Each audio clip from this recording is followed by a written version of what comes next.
need to say this while you're saying this because it just validates what you're saying. And it basically talks about what is the price that you're willing to pay for your client. It's this idea is that if you keep going off of a price module, or that is your end all be all free trials or whatever, you're really going to hurt down the road from it. And it's such a testament to it. But do you like how I'm saying I'm going to pull this quote and I'm like now sifting through all of the messages? I want to hear it because I've never actually read that book. I know it's horrible. I've probably watched like every clip that Simon Sinek has ever done ever. But I've never read the book. So just... I got it. No, and you're going to read the book. It says price always costs something. The question is, how much are you willing to pay for the money you make? I love the fact that there's a lot of agencies in SaaS that watch and listen to this. And you need to know who you are pricing wise, right?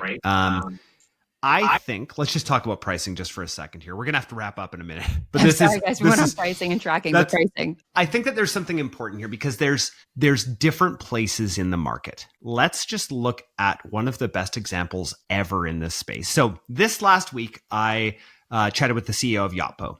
This is on one side. This is how to piss an entire market off, right? And they're changing. Again, Yotpo doesn't pay me anything.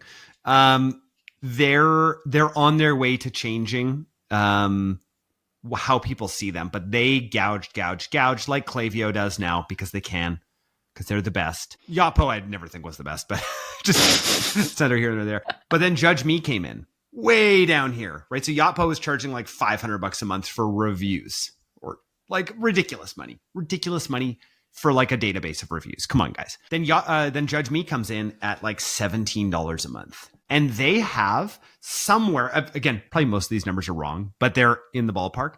They come in and they have something like 50,000 users. Like, just think about that, right? They just look at their unit economics. They're like, oh, what can we do? And let's build a product that's good enough. And it was. I used it on all my brands. I love Judge Me. Super simple. It's great. It's all that I needed. There is a massive amount of room for SaaS in that level, right? Just remember, there's a huge amount. That middle is sometimes a little tricky, right? Like there's when you show that value, right? There's got to be that value discrepancy. When you look at it and you're like, this is such a no-brainer. I remember when I saw your pricing, I was like, Phoenix, are you sure? Are you sure that this is what you guys are charged? Like, this isn't the introductory, or, and so you've come in at one of those levels where I'm like, this is kind of ridiculous for what you're doing. Well, I just want you to know. Yeah, no, fair. And I understand that. But here's another thing to consider. What do agencies and what do brands care about? Margins. If we keep preaching margins as media buyers and we're not thinking about margins, what are we doing? Because the better you do, the slimmer your margins are when you keep using this tech stack. And for us, even at a brand level, we're never more than 0.5% of your tracked revenue per month as a cost to you. I'm really thinking about it differently, but you're right. Absolutely. And price is interesting. So you still need to be able to scale. It still needs to be a company that is profitable, right? But at the same time, like if you're giving out free trials, perceived value is a huge thing. And free trials are extremely saturated now. You give me a free trial of something, I guarantee you I don't care. I might be excited about it in the very beginning, but I won't log in. And maybe I'll log in, but there's no incentive for me to actually continue to use it. Totally. Yeah, absolutely. That's exactly right. Which is why credit cards on free trials might be a little bit different. Yeah.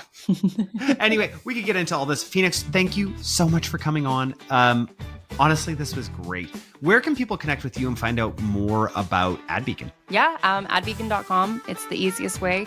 But then I'm on Twitter as well. So I think it's like _Phoenix Ha. It's Phoenix Ha everywhere. I'm on TikTok as well. Accidentally became an influencer there.